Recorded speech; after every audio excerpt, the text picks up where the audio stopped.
Graça e paz da parte de Deus e do seu Filho Jesus Cristo, a todos queridos que me vê e que me ouve neste momento. Amém? Que as bênçãos do Eterno estejam sobre todos vós, hoje e sempre. O tema que trago hoje, como vocês podem ver aí, Gálatas. Eu vou fazer uma série de vídeos falando dessa epístola de Paulo aos Gálatas. Algumas traduções traz carta de Paulo aos Gálatas, aos Filipenses, aos Colossenses. Outras traz epístola. Aí muita gente pensa que é a mesma coisa. Há uma pequena diferença, há uma diferença literária no contexto de carta e epístola. Carta, você escreve a carta e manda. Certo? Você pega, lê, quando lê, a identificação, o contexto, o conteúdo da carta, é uma carta, você está vendo o conteúdo, a pessoa de lá, de onde estava, mandando uma carta, estou com saudade, e tudo mais, né? Isso aqui tudo, você vê ali. Mas já a epístola,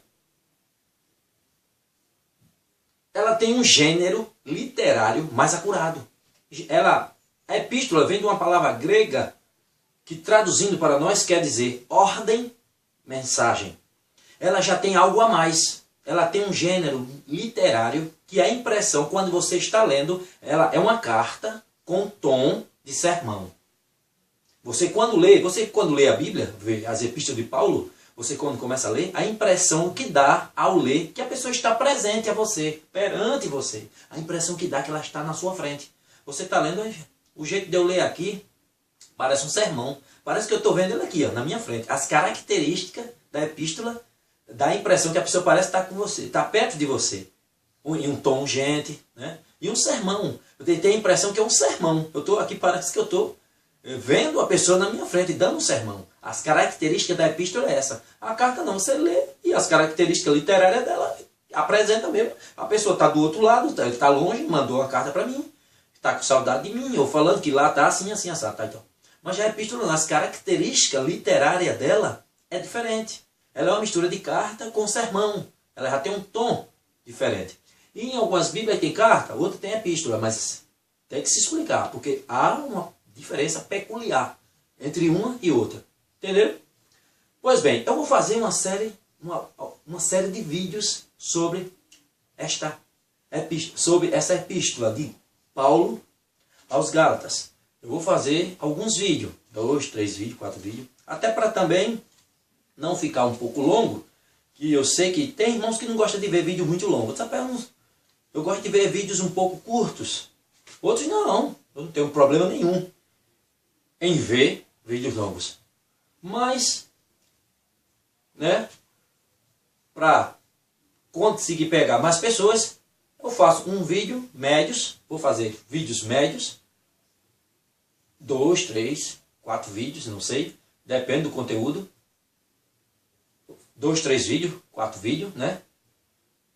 Para a gente falar sobre essa carta. O que eu posso dizer sobre ela? É uma carta de liberdade dos cristãos. É uma carta que Paulo fala, a liberdade dos cristãos.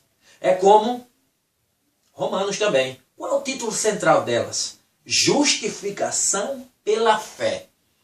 Muitos irmãos hoje, e em várias épocas da história, como até no tempo de Gálatas, vamos estudar em partes esse livro, essa carta, nessa epístola de Paulo, esse tratado. Vamos ler, vamos fazer vídeos falando dele. E à medida que passar o tempo, vamos entendendo, vamos compreendendo. Você vê que ela, eu posso dizer assim, nas minhas poucas palavras, diretamente, título central dela, justificação pela fé. Justificação exclusivamente pela fé na justiça e justificação de Deus na pessoa de Cristo Jesus. Que muitos irmãos ainda não compreenderam. Lê, mas não entende. Não compreende ainda. Ainda vem tentando se justificar ou pegar a pretextos aglomerado de coisas para cair ou alcançar uma maior graça de Deus. Com o quê? Com suas obras. Não diferentemente dos judaizantes que começaram a corromper a mente e o entendimento dos Gálatas. Não diferentemente constantemente. A mesma coisa hoje.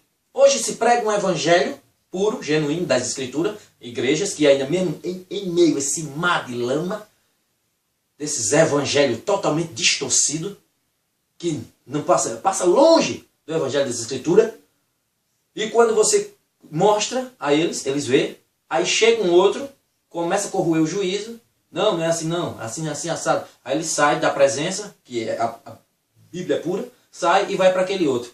Tá pobre, tem que ficar rico, tá doente, tem que ficar bom. É claro, eu tô doente, quero ficar bom, mas vou me tratar, vou me cuidar. Bota na sua cabeça, Deus não tem obrigação nenhuma com você. Deus não tem obrigação nenhuma com você. Nós que temos a obrigação, porque Ele é o nosso Pai, é o nosso Criador. Nós que temos a obrigação para com Deus, de adorá-lo, de amá-lo, dar todo o nosso fôlego de vida a Ele.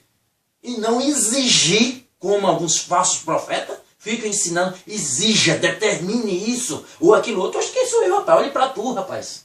Eu me olhe no espelho, trato de imundície. Quem somos nós para exigir alguma coisa de Deus?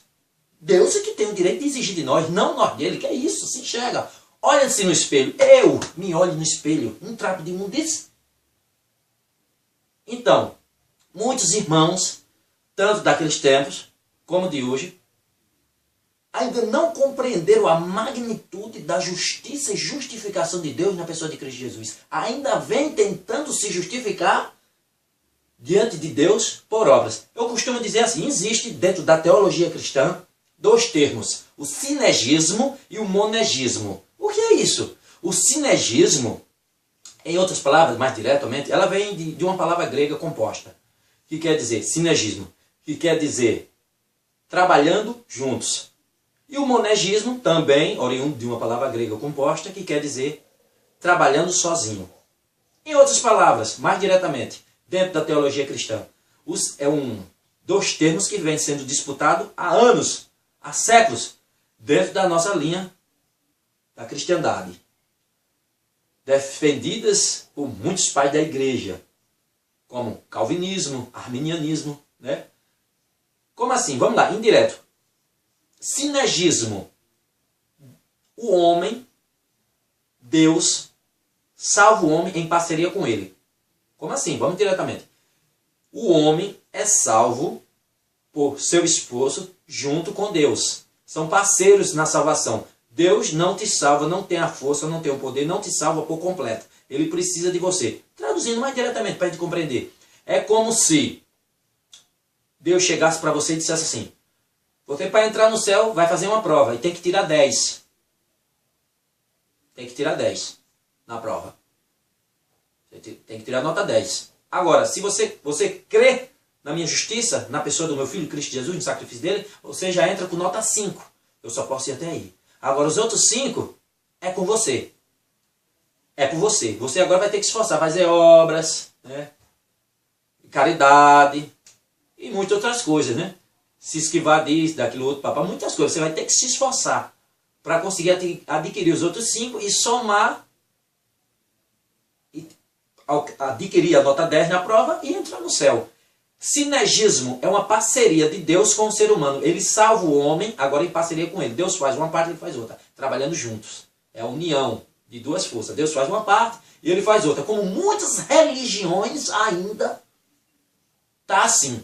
Querem se justificar diante de Deus por obras. Como eu já falei em outros termos. Falei em outros vídeos. Rapaz, aí um irmão, quando eu contei uma parte, o irmão contou até outra mais. Então eu fui para uma praia e lá fiquei olhando, tinha um grupo de pessoas lá, de irmãos, eu conheci que era irmão. E o irmão se jogou dentro da praia com calça com social, com camisa social e tudo. Tomou banho assim. Calça social e camisa social. Um outro que eu já tinha contado, que ele toma banho na praia de calça direto, de calça social direto, só toma banho assim, constantemente. Aí quando você pergunta se é algo dele mesmo, ele diz que é doutrina da igreja.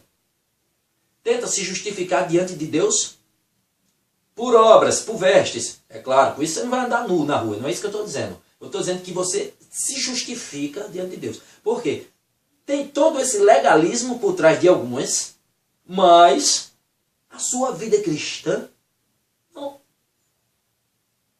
você não dá testemunho nenhum de cristão. É só pelas roupas, quer dizer que sua roupa vai te definir ser um cristão perante Deus, porque o seu coração e o seu testemunho é péssimo. Você não dá testemunho nenhum de cristão. É boca suja, é um mau testemunho, é desonesto, é perverso, é mentiroso. E aí? Como é que fica? Quer dizer que só é roupa, é sinal de piedade. Igrejas também, de denominações, que a irmã é proibida de cortar um cabelo, não depila o cabelo das pernas, não usa uma joia, não usa nada. E ela, a tem vontade, mas não faz porque diz, não é a doutrina da igreja. Mas tenta se justificar, se mostrar um sinal de piedade pelo visual, pelo aspecto exterior. Mas dentro é perversa, é ímpia, é mentirosa, é fusqueira. Então quer se justificar diante de Deus por obras. E aí, como é que fica? Ainda está. Outras religiões faz obras com força de caridade.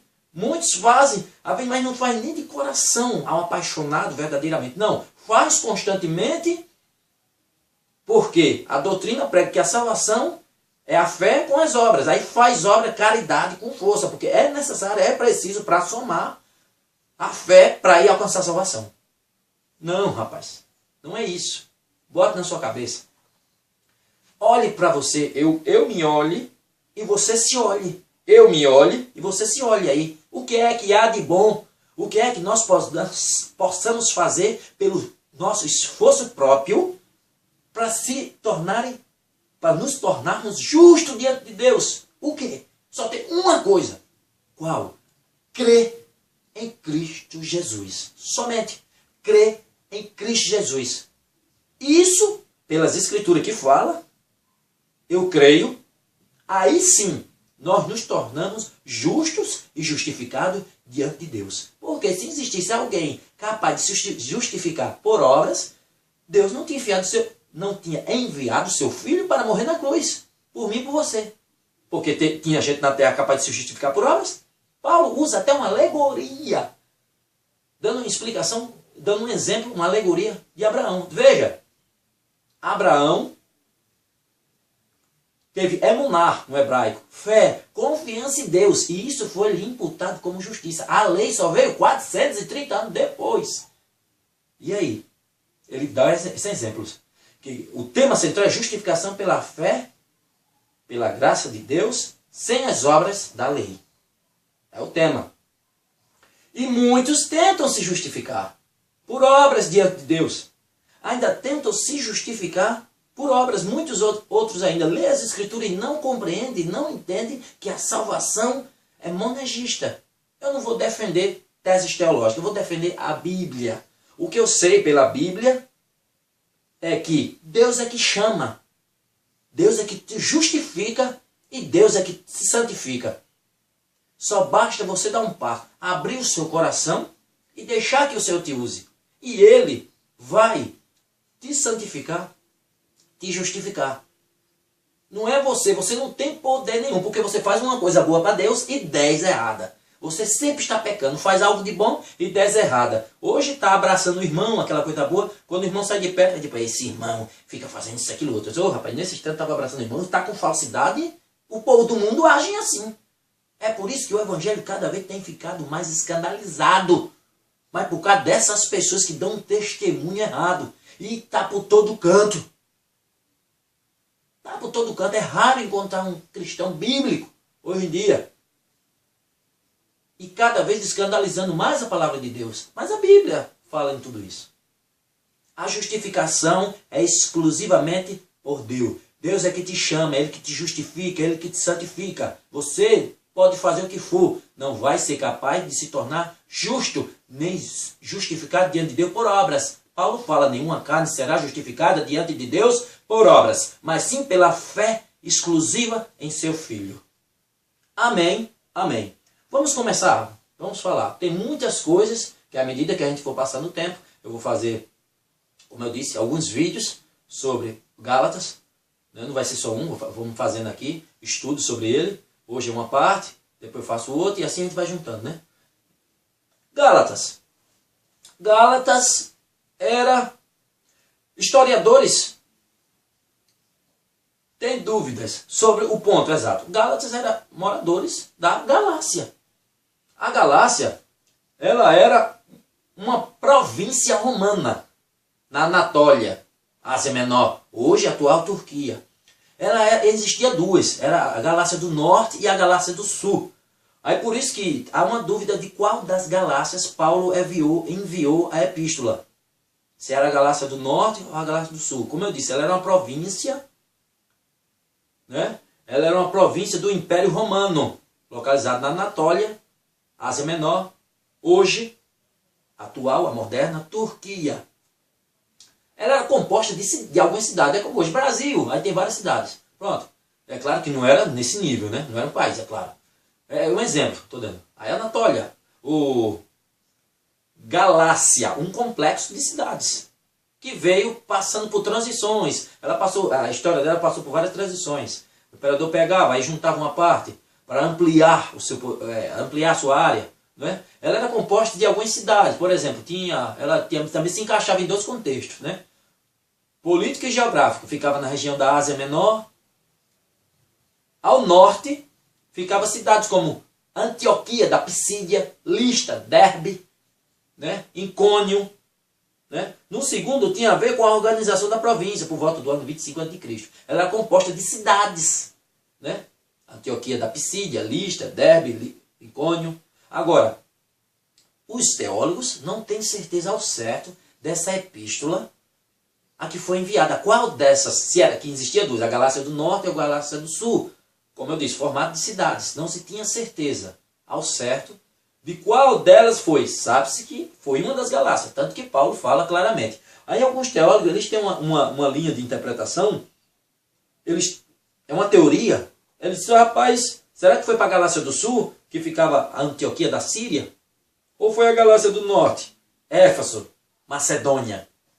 Qual dessas exatamente mandou? Não tenho certeza, mas foi uma das Galácias. Agora, eu creio, você vê quando ele fala, foi para aquele complexo, igreja, congregação, comunidade de pessoas, aglomeramento. Você vê que no início, logo no primeiro capítulo, Paulo chega já falando assim, ó. A sua saudação inicial, é claro, e ele fala, preste atenção, Paulo, o apóstolo, não da parte de homens, nem por intermédio de qualquer ser humano, mas por Jesus Cristo e por Deus Pai, que o ressuscitou dos mortos. E todos os irmãos que estão em minha companhia, as igrejas da Galácia. Era um completo, né? As igrejas da Galácia. Ele fala nessa carta que pregou o evangelho aos Gálatas, doente, uma enfermidade, ele teve uma doença, ficou enfermo, doente, e os Gálatas cuidou dele. Ele mesmo fala que vocês me cuidaram tão bem de mim como se eu fosse o próprio Cristo. Né? Como se eu fosse o próprio Cristo. Eu vi o cuidado que vocês tinham comigo. Se fosse possível, vocês tinham arrancado até os olhos para me dar.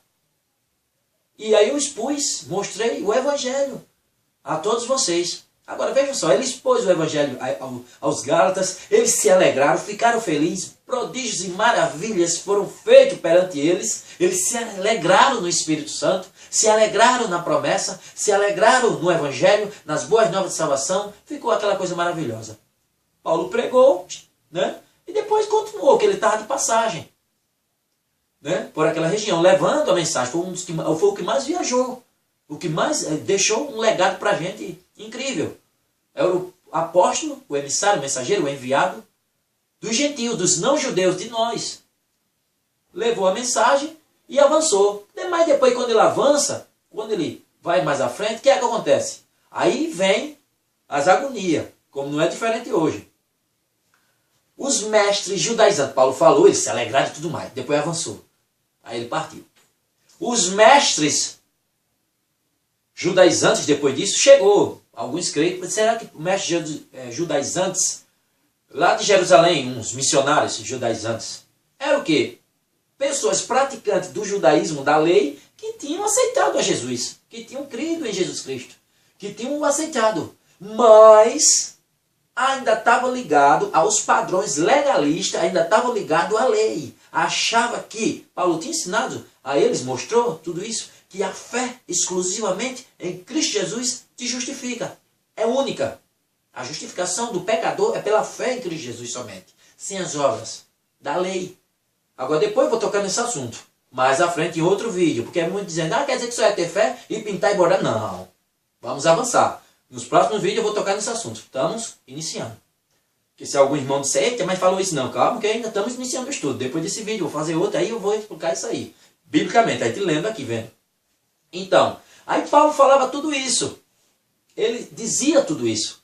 E eles se alegraram, aceitaram, viram que ele explicou, expôs a fé exclusivamente em Cristo Jesus justifica o pecador, o torna justo diante de Deus. E eles se alegraram e aceitaram. Paulo avançou, depois chegaram esses mestres judaizantes, mestres da Torá, da lei, que se converteram, que acreditaram, passaram a acreditar no Messias prometido, mas ainda estava ligado aos preceitos da lei. Ele dizia, só a fé em Cristo Jesus não é o suficiente. É preciso praticar obras, a circuncisão, a guarda dos dias, lua nova, as festas, acepção de alimento, tudo aquilo ligado aos padrões do legalismo, tudo ligado aos padrões da lei, da Torá.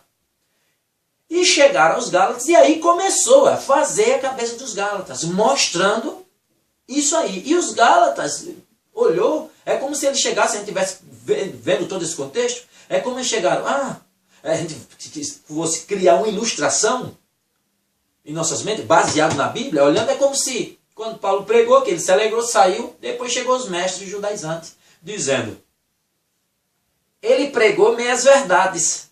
Isso não é só a fé? Não. É preciso agregar obras da lei, da Torá. É preciso agregar a obras da lei. Para aí sim, complementar e te fazer justo diante de Deus. Porque só a fé não é o suficiente. E as obras? E as obras da lei? E as obras? Acepção de alimentos, observar dias, circuncisão. E aí? Só isso? De fé? Não, não é suficiente não. E começaram a fazer a cabeça dos Gálatas contra Paulo. Começaram a induzir, fazer a cabeça deles contra Paulo. Incriminando, fazendo a cabeça deles contra Paulo. E muitos se deixaram levar por suas dissoluções. Suas dissoluções. Começaram a se levar. Começaram a se induzir a isso. É como muitos hoje. Você está numa igreja, prega o evangelho, prega a verdade, a Bíblia é verdadeira, prega aqui as escrituras.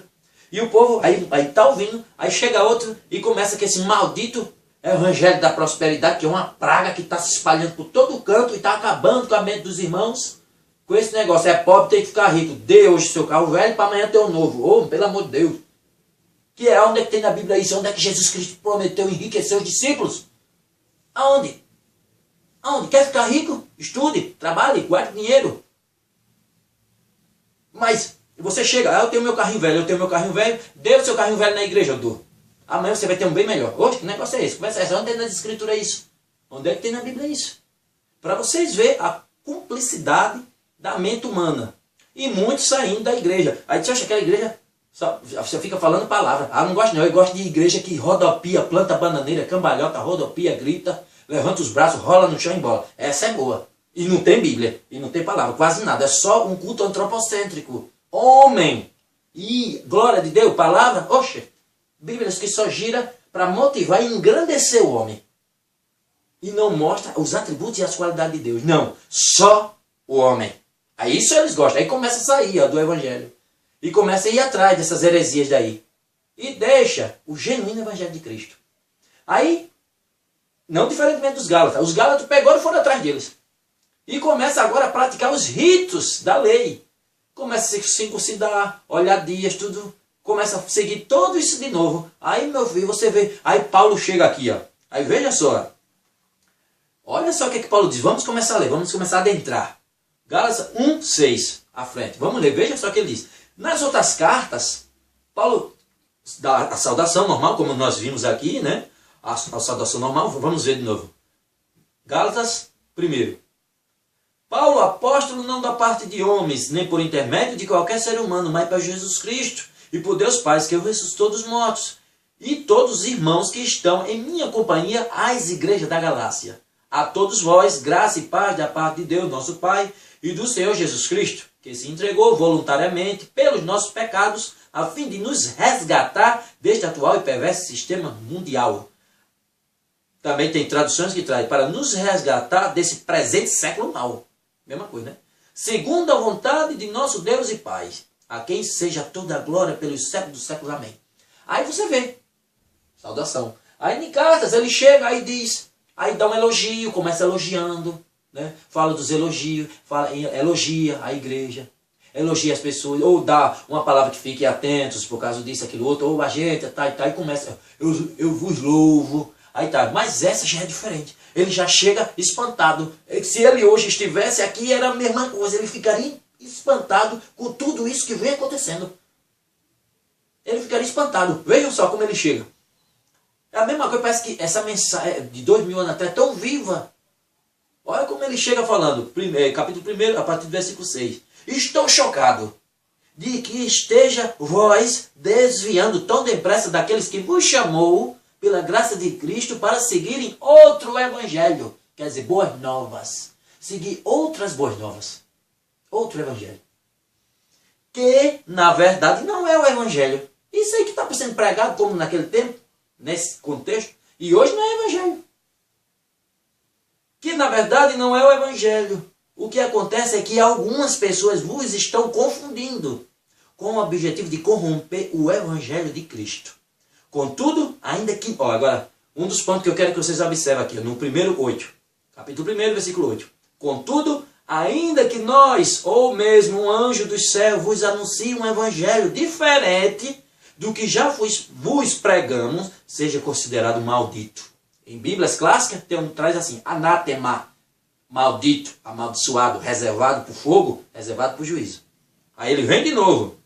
Conforme já vos revelei antes, declaro uma vez mais, qualquer pessoa que vos pregue um evangelho diferente daquele que já recebeste, seja um anátema, seja amaldiçoado. Porventura, pronto, até aqui. 1:9. Conforme já vos revelei antes, declaro uma vez mais, qualquer pessoa que vos prega um evangelho diferente daquele que já recebeste, seja um anátema, seja um maldito, seja amaldiçoado. É forte, não é? Quando você para observar esse termo, olha, qualquer pessoa que chegue pregando um evangelho, outras boas novas, além, diferente do que eu preguei daqui para vocês, seja considerado um anátema, um maldito. Seja considerado um maldito, um anátema. Veja que forte. Sou eu dizendo? Não, as escrituras. Aí você para observar quantas religiões hoje vêm formado e têm seus seguidores seguindo igrejas fundadas onde fulano recebeu uma revelação de um anjo. Por exemplo, tem uma religião, não vou estar falando de religião de ninguém, mas vocês muitos sabem do que eu estou falando. Tem religião que diz, tá aí a Bíblia, mas a Bíblia não está incompleta. O fundador da minha igreja recebeu uma visão de um anjo. E ele começou a escrever o complemento das escrituras, porque até hoje o evangelho está sendo escrito. E ele recebeu uma revelação de um anjo e começou a escrever o resto do evangelho, o resto do Novo Testamento. Em contrapartida, juntando-se as escrituras, aí se complementa. E eles, quando vão fazer as suas pregações, ou seus estudos, usa ele com ele, auxiliando, porque ele é um complemento, ele é um guia desse. Minha gente, o que é que diz aqui? Até um anjo vindo do céu, que vier com um evangelho, além desse, considera um maldito, um anátema. Aí uma pessoa chega, será que os membros, os seguidores, não lê as escrituras? Como é? Rapaz, essa escritura está aqui. O fundamento, a base dos apóstolos está aqui, é o mais que o suficiente. É o mais que o suficiente. Jesus já disse aqui. Os sinais são esses. Aí fica os falsos profetas na internet dizendo, eu tive uma visão disso, eu tive uma visão daquilo, eu tive uma visão disso, eu tive uma visão daquilo. E nada acontece. Na Copa do Mundo vai acontecer uma catástrofe. Vai ser uma catástrofe. Os muçulmanos vão se explodir, destruir um monte de gente, matar um monte de gente. Vai ser algo terrível. Cadê? Passou a Copa. Passou as Olimpíadas. Cadê? Só se você considerar como esse escândalo, essa nojeira que está se abatendo no nosso país. Liga a televisão, dá até nojo. Porque é corrupção em todos os cantos. Em tudo. Em tudo. É só se você considerar isso. Mas em termos de catástrofe, de muçulmano, ou quem quer que seja, se explodindo, levando um monte, milhares de pessoas. A destruição não houve. E cadê? Jesus Cristo deu a descrição da vinda dele. Eu venho numa hora que vocês menos imaginam. Aí tem uns falsos profetas que ficam dizendo, eu tive visão que Cristo disse, se preparem, que eu estou já vindo. Jesus falou isso há mais de 2000 anos atrás. Se preparem. Vigiem, orai e vigiai. Ele já disse. Ele disse que eu venho numa hora que você menos espera. Ele vai agora estar mostrando a ninguém, dizendo a ninguém que eu venho. Eu estou vindo já. Eu estou chegando. Diga ele que se prepare. Estou vindo agora. Rapaz, eu venho numa hora que você menos imagina. Ele disse. Aí ficam isso, pelo amor de Deus. As escrituras são autossuficientes. Aí, outros fundadores, outras igrejas formadas. Ah, essa profetisa, essa fulana, ou esse profetizo, ou esse profeta, ou essa profetisa, recebeu uma mensagem de Deus que é assim, assim, assim. Aí pronto, as escrituras não é autossuficiente. Eu tenho que pregar a Bíblia, mas não prego a Bíblia. Digo que a Bíblia é a única regra de fé e prática, mas não, mas eu tenho que auxiliar ela com os escritos desse fulano ou dessa fulana. Se eu estiver errado, eu posso estar errado. Perdão. Mas só a Bíblia, só as escrituras, só o fundamento dos apóstolos. Aqui, ó, tem tudo que eu preciso para ter uma vida sossegada, feliz. Ou sofrer e padecer por Cristo, tem tudo aqui. O sistema escatológico do fim dos tempos, os sinais da vinda de Cristo que ele já deu, tudo está aqui. Tudo tem aqui, só eu me debruçar, mergulhar aqui. Aqui é autossuficiente. Eu vou precisar de outro livro de profecia, ou um livro de um outro complemento do evangelho que um anjo deu àquele outro. Li nesse instante, Paulo falando. Se vê um evangelho, outra boa nova, além dessa, eu considero um maldito. Considero um anátema. Aí vem o outro. Não, é o complemento. Olha, lê esse livrozinho, porque ele vai estar explicando. Não, esse aqui é o suficiente. Agora, é claro, tem livros de pastores respeitados, renomados, ele falando, ele escrevendo, ele fala e esclarece nos escritos. A Bíblia é a maior autoridade. Aqui é um livro de experiência pessoal ou uma pesquisa, mas nunca substitui as escrituras. A prioridade é ela. Para enriquecimento, uma somatória, um exegese, o que é isso, o que é aquilo. Aquela expressão, como eu tenho vídeos aí decifrando as escrituras. Eu poderia fazer um livro botando esses termos da Bíblia, explicando a pedra angular, como eu já fiz, a chuva temporânea seródia, explicando esses termos. E explicando não um livro que você tem que ler, que tem que ter para complementar com as escrituras. Não, de forma alguma, como algumas religiões pregam. E as pessoas se deixam levar por isso. Se deixam levar. Isso é triste. E tá como tá. Hoje aí, um monte de religião, falei, temos mais de 4.000 placas.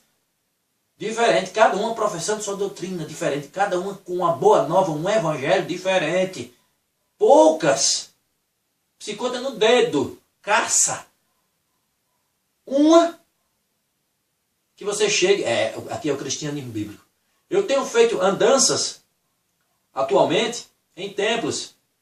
Não criticando ninguém, nem falando ninguém, não. Em busca de algum cristianismo bíblico, da raiz.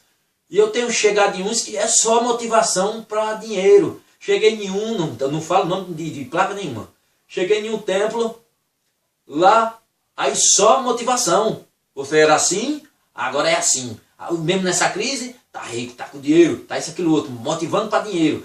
Assim, rapaz, só falando negócio puxando com o negócio de prosperidade.